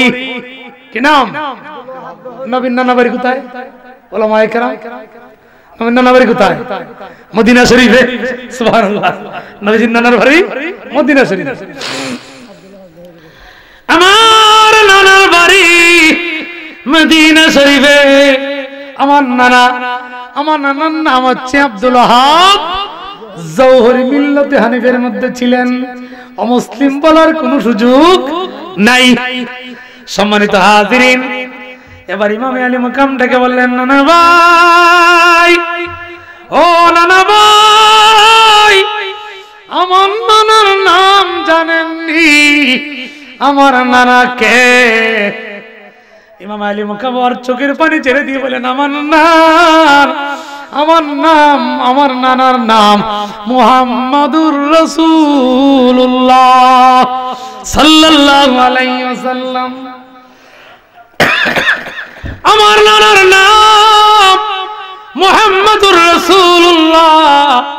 আমার নানা এমন এক নানা, যেই নানার সুপারিশ না করলে কোন নবীও আল্লাহর দরবারে দাঁড়াইতে পারবে। আমার নানা হচ্ছে সেই নানা। আবার বললেন, নানা ভাই, আমার বাবার নাম আপনি জানেন কিনা? হ্যাঁ, আমার বাবার নাম আপনি জানেন? আপনার বাবার নাম কি? আল্লাহর হাবিব ডেকে বলেন, আব্দুল্লাহ। কি নাম? এখন কিন্তু ঈমান নষ্ট করার জন্য একদল আলিম রুফি জালিম সমাজে বেড়াইতেছে। কথা বলছেন? লা মাযহাব, যাদের কোনো মাযহাব মানে না, মাযহাব যারা মানে না, তা কিন্তু আছে, সাবধান থাকবেন। এরা আছে, এরা বলে নবীজির আব্বা আম্মার, এরা ঈমানদার অবস্থায় দুনিয়াতে বিদায় নিছেন না। কোন নাউজুবিল্লাহ। অথচ আল্লাহর হাবিব সাল্লাল্লাহু আলাইহি ওয়াসাল্লামের আব্বা আম্মা, ওনাদের ঈমান সম্পর্কে কিতাব ইমাম জালালউদ্দিন সুয়ুতী লিখেছেন, মাসালিকুল হুনাফা ফি ওয়ালিদাইল মুস্তাফা। সুবহানাল্লাহ। এই কিতাবের ভিতরে অথেন্টিক সোর্স থেকে উনি বয়ান দিয়েছেন যে কোন নবীর মা বাপ কাফির হইতে পারে। পরিষ্কার কথা, কোন নবীর মা বাবা কাফির হইতে পারে। এবার প্রশ্ন করতে পারবেন আপনারা, আপনাদের প্রশ্নটা আমি করি। কোরআন শরীফের মধ্যে আল্লাহ পাক বলেছেন, ইয ক্বালা লি আবিহি আযর। ইব্রাহিম নবীর পিতার নাম আযর, আছে কি না? আছে। এখন এই কথার ব্যাখ্যা করতে গিয়ে তাফসীর ডিপার্টমেন্টের মুকুট হযরত ইমাম ফখরুদ্দিন রাজি রাহমাতুল্লাহ আলাইহি ওনার তাফসীর কবির শরীফের ভিতরে উনি লিখেছেন এখানে ইজ ক্বাল আলি আবিহি, এখানে আবি আবা আবু এগুলার অর্থ পিতা নয়। সুবহানাল্লাহ। চাচাকেও বলা হয়, চাচারে অনেক সময় অনেক মানুষ বাবা ডাকে না, হ্যাঁ হ্যাঁ, মামাকেও অনেক সময় ডাকে, কোন কোন সময় আবুন শব্দটা সম্মান অর্থে ব্যবহার করা হয়। আর একমাত্র জন্মদাতা বাবার আরবি শব্দ হচ্ছে ওয়ালিদ। সুবহানাল্লাহ। ইমাম ফখরুদ্দিন রাজি বলেন এখানে ওয়ালিদ, এখানে আবি শব্দের ব্যাখ্যা ইজ ক্বালা লি আবিহি, আবি শব্দটা এই জন্য আল্লাহ পাক এনেছেন হযরত ইব্রাহিম আলাইহিস সালামের যিনি জন্মদাতা বাবা, ওনার নাম হচ্ছে তারেক। সুবহানাল্লাহ বলেন। ওনার নাম তারেক। এই তারেক উনি ছিলেন মিল্লাতে হানিফ, এক আল্লাহতে বিশ্বাসী ছিলেন। সুবহানাল্লাহ। তাওহীদের উপর বিশ্বাসী ছিলেন। উনি সপ্তাহ সপ্তাহ পাহাড়ের ভিতরে ইবাদত বন্দি করতেন, মাসের মাস ইবাদত বন্দি করতেন পাহাড়ের ভিতরে। এরপরে ইব্রাহিম আলাইহিস সালাম জন্ম হওয়ার ছোটবেলাতেই হযরত তারিক ইন্তেকাল করলেন। তারিক যখন ইন্তেকাল করলেন তখন তারেকের আরেকজন ভাই ইব্রাহিম আলাইহিস সালামের চাচা, তার নাম হচ্ছে আজর। কি নাম ছিল? আজর। এই আজর বাবার দায়িত্ব নিলেন ইব্রাহিম আলাইহিস সালামের পৌরুষ বা ওনার লালন পালনের জন্য, কিন্তু উনি বাবা নন। উনি বাবা নন, বাবা নন। এই জন্য বলা হয়েছে ইজ ক্বালা লি আবিহি আজর, কারণ ইব্রাহিম আলাইহিস সালামের চাচা ওনার নাম ছিল আজর। আর এখানে আল্লাহ পাক ওয়ালিদ শব্দটা ব্যবহার করেন নাই। এই জন্য সমস্ত তাফসীরের কিতাব থেকে প্রমাণিত হয় ইব্রাহিম আলাইহিস সালামের পিতার নাম হচ্ছে তারেক। সুবহানাল্লাহ। এই জন্য পরিষ্কার পরিচ্ছন্ন কথা হচ্ছে কোন নবীর মা বাপ কাফির হইতে পারে না। সম্মানিত হাজিরিন, এই জন্য ইমাম জালালউদ্দিন সৈয়দী রাহমাতুল্লাহি আলাইহির কিতাব মাসালিকুল হুনাফা ফি ওয়ালিদাইল মুস্তাফা, বাবা এটা এমন একটা কিতাব লিখেছেন নবীর মা বাবা হযরত খাজা আব্দুল্লাহ এবং আমেনা ওনাদের ঈমান ইসলাম সম্পর্কে। যেই কিতাব আজ পর্যন্ত যেই কিতাবের একটা কলমা কেউ ভুল ধরার সাহস হয় নাই। কোন সুবহানাল্লাহ। এই কিতাবের একটা ভুল ধরার আজ পর্যন্ত নীল আকাশের ভিতরে কোন ব্যক্তি এখন পর্যন্ত আসতে পারে নাই। শুধুমাত্র কুরা যুক্তির জুরাতালি দিয়ে এই লামাযহাবী লা বাপ, যাদের কোনো বাপ নাই, যাদের কোনো মা নাই, যাদের কোনো ইসলাম নাই, এরা ইসলামের মধ্যে দ্বন্দ্ব বিদ্বন্দ্ব লাগাইয়া ইসলামকে ধ্বংস করার চেষ্টা করতেছে। কোন নাউযুবিল্লাহ। সম্মানিত হাজিরিন, এবার আসেন যেই কথা বলছিলাম, ইমাম হুসাইন থেকে বললেন নানা ভাই, ও নানা তোমার আব্বার নাম কি? তখন আল্লাহর হাবিব সাল্লাল্লাহু আলাইহি ওয়াসাল্লাম দেখে বলেন আমার আব্বার নাম আব্দুল্লাহ। সুবহানাল্লাহ। আমার আব্বার নাম কি? আব্দুল্লাহ। তখন ইমাম হুসাইন বললেন নানা ভাই আমার আব্বার নাম কি জানেন? হুসাইন তুমি বলো কি নাম তোমার বাবার নাম? বলেন হ্যাঁ আমার বাবার নাম আলী। যেটা বলেন সুবহানাল্লাহ। আমার বাবার নাম কি? আলী। ও নানা ভাই, আপনার পবিত্র নবুয়তের জবান দিয়ে আপনি ঘোষণা করেছিলেন, আপনি ঘোষণা করেছিলেন আনা মদিনাতুল ইলমি ওয়া আলিয়ুম বাবুহা। আপনি নিজে ঘোষণা করেছেন আনা দারুল হিকমতি ওয়া আলিয়ুম বাবুহা। নানা ভাই আমি হচ্ছি জ্ঞানের স্বর, আলী তার দরওয়াজা। আমি মুহাম্মদ রাসূলুল্লাহ হচ্ছি প্রযুক্তির স্বর, বিজ্ঞানের স্বর, আলী তার দরওয়াজা। জোরে বলেন সুবহানাল্লাহ। এরপর 3 নম্বর প্রশ্ন, না আপনি বড় না আমি হুসাইন বড়? সুবহানাল্লাহ বলেন। এবার কোন আপনি বড় না আমি হুসাইন বড়? আল্লাহর হাবিব বলেন হুসাইন তুমি বলো কে বড়? তখন ইমাম আলী মাকাম ডেকে বললেন নানা ভাই, ও নানা ভাই আপনার চেয়ে আমি বড়। হায় হায় হায়, কত বড় মোহব্বতের কথা। আপনার চেয়ে আমি বড়। কেমনে ভাই তুমি আমার চেয়ে কেমনে বড়? তখন কেমনে বড় শুনেন, আল্লাহ হাবিব বলেন ভাই তুমি কেমনে আমার চেয়ে বড়? তখন বলেন যে আমার নানা হচ্ছেন দুজাহানের বাদশা মুহাম্মদ রাসূলুল্লাহ সাল্লাল্লাহু আলাইহি ওয়াসাল্লাম, নবীউল আম্বিয়া, ইমামুল মুরসালিন, খাতামুন নবীন, নবী মুহাম্মদ রাসূলুল্লাহ সাল্লাল্লাহু আলাইহি ওয়াসাল্লাম হচ্ছেন আমি হুসাইনের নানা। নানা ভাই এবার বলেন আমার মতো নানা আপনার নানা আসেনি? সুবহানাল্লাহ বলেন। আমার নানার মতো আপনার নানা আসেনি? আছে? এবার বলেন হুসাইন তোমার কাছে আর কোনো দলিল আছে? হ্যাঁ আছে। নানা ভাই আমার মা সাইয়্যিদাতুন নিসাইল আলামিন, আমার মা এমন মা যেই মাকে তুমি বলেছো বেহেশতের নারীদের সম্রাট, নারীদের সম্রাজ্ঞী। ও নানা ভাই আমার মতো মা, আমার মায়ের মতো আপনার কোন মা আসেনি? সুবহানাল্লাহ বলতেন না? তখন আল্লাহ হাবিব বলেন হুসাইন আর কোন দলিল আছে? না না ভাই অভাব নাই দলিল। আরেকটা দলিল বলে দেই, দলিলের অভাব নাই। না না ভাই আরেকটা দলিল হচ্ছে আমার বাবা হচ্ছে হায়দারে কাররার আলিউল মুরতাদা মুশকিল কুশা, মাওলা আলী মুশকিল কুশা। যিনি বলেন সুবহানাল্লাহ। মাওলা আলী তুমি মুশকিল কুশা, জীবনে মরণে তুমি মোর ভরসা।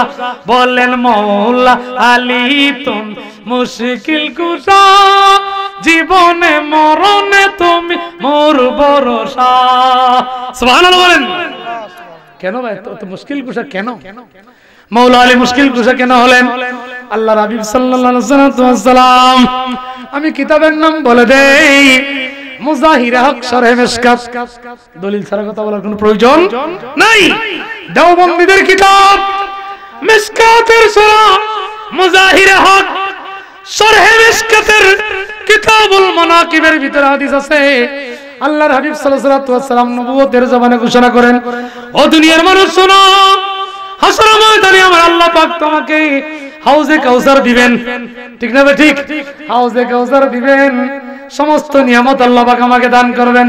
তবে হে কে বেহেশতে যাবে রে, কে দুজকে যাবে, এই জিনিসটা নির্ণয় করার জন্য হাসরের ময়দানে আমি আমার জামাতা হাসান হুসাইনের বাবা আলীর হাতে এই সেক্টরটা আমি দান করে দিব। আলীর হাতে এই সেক্টর, আলীর হাতে এই সেক্টর, এই কথাটা আবার বর্ণনা করেছেন রফিকুন নবী সিদ্দিক আকবর হযরত আবু বকর সিদ্দিক রাদিয়াল্লাহু তাআলা। এই কথা বর্ণনা করেছেন হাসরের ময়দানে বেহেশতীদেরকে বেহেশতে যাওয়ার টিকিট প্রদান করবেন হযরত মাওলা আলী মুশকিল কুশা। যিনি বলেন সুবহানাল্লাহ। কে দান করবেন? হযরত মুশকিল কুশা। যিনি বলেন সুবহানাল্লাহ। সম্মানিত হাজিরিন, এবার আসেন যেই কথা বলছিলাম, কিতাবের নাম রাহাতুল কুলুব। রাহাতুল কুলুব হযরতে মেহবুবে ইলাহি খাজা নিজামউদ্দিন আউলিয়া। সুবহানাল্লাহ বলেন। হায় হায় হায় কি কিতাব লিখেছেন? বলছিলাম হাসরের ময়দানে আল্লাহ পাক রব্বুল আলামিন সমস্ত নবীদেরকে স্পেশাল দোয়া দিয়েছেন, আর আমার নবী হাসরের ময়দানে ওই দোয়াটা করবেন মাকামে মাহমুদের মধ্যে। সুবহানাল্লাহ বলেন। স্মরণ আছে কথা না? মাকামে মাহমুদায় সেই দোয়া করবেন। আর হযরত নূহ আলাইহিস সালাতু ওয়াস সালাম যখন দেখলেন মাত্র 72 জন আইছে, কয়জন? মাত্র 72 জন কলিমা গ্রহণ করেছে, বাকি সব অমুসলিম দুশমন। তো নূহ আলাইহিস সালামের ভিতরে একটু বিরক্তি আসলো। বিরক্তির সহিত আল্লাহর দরবারে ওই যে আল্লাহর দেওয়া স্পেশাল দোয়াটা এটা করে ফেলবেন। আল্লাহ আল্লাহ এই জাতির উপর আমি নিজে বিরক্ত, বিরক্ত। আল্লাহ যারার কাছে আমি দীর্ঘ 950 বছর পর্যন্ত আল্লাহ কলেমার দাওয়াত দিলাম, কিন্তু মাত্র 82 জন আসছে, আর সবাই দুশমন হয়ে রয়েছে। আল্লাহ আমার আর সহ্য হচ্ছে না, আল্লাহ এই জাতির উপর তোমার গজব নিক্ষেপ করো।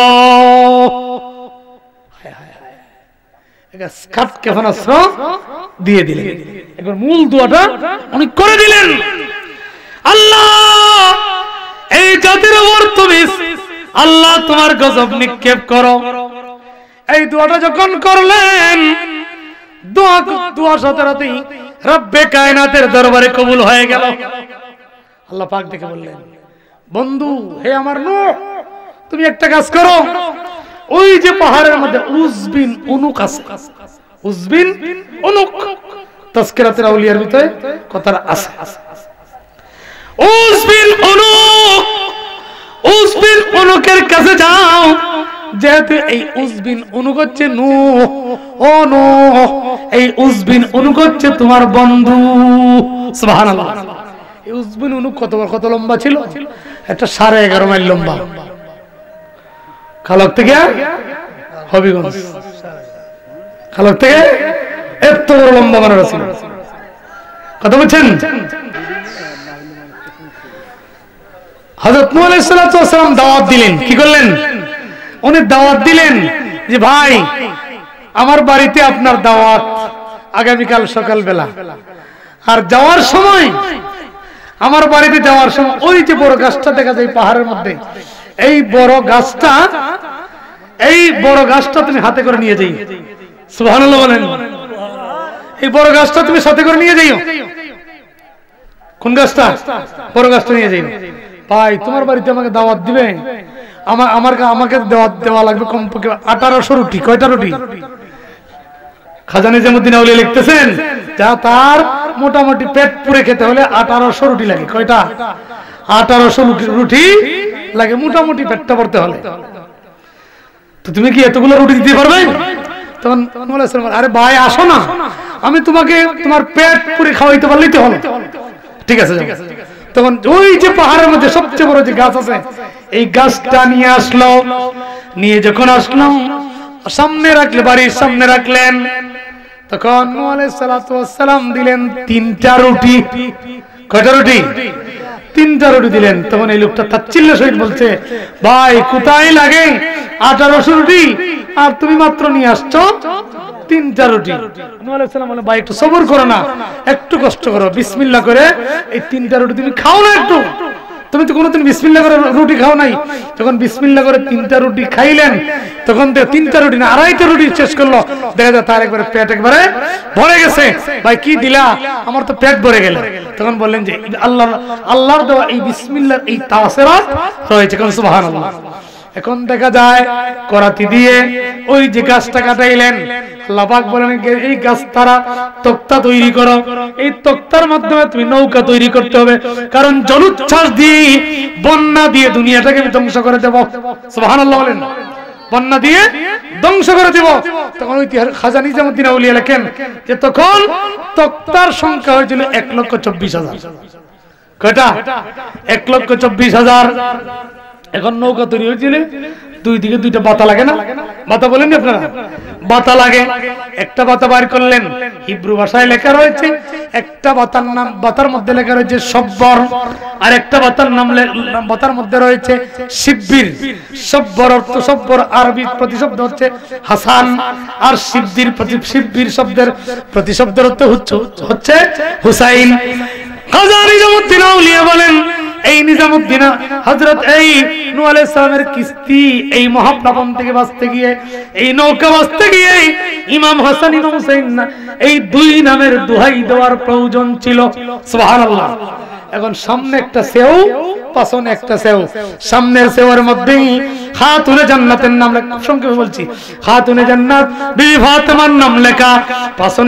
পেছনের সেওয়ার মধ্যে হযরতে মুহাম্মদ রাসূলুল্লাহ সাল্লাল্লাহু আলাইহি ওয়াসাল্লামের নাম মোবারক লেখা রয়েছে। এখন নৌকা দৌড়াইতে কি লাগবে? ফাল উড়াইতে কি লাগবে? মস্তুল লাগবে না? এখন মস্তুলের তক্তা যখন বাহির করলেন, দেখা যায় মস্তুলের মধ্যে লেখা রয়েছে হযরত মাওলা আলী মুশকিল কুশার নাম। পাইলেন কয়জন? পাক পাঞ্জাতন। ভাই সময় নাই, আর সময় আর এই বিষয়টা আরো বিস্তারিত সময়ের প্রয়োজন ছিল, অন্য সময় যদি আল্লাহ পাক তৌফিক দান করেন আহলে বাইত পাক পাঞ্জাতনের সবিস্তার আলোচনা অথেন্টিক সোর্স থেকে আলোচনা করা আল্লাহ পাক যদি তৌফিক দান করেন করব। ওয়া আখিরু দাওয়ানা আনিল হামদুলিল্লাহি রাব্বিল আলামিন।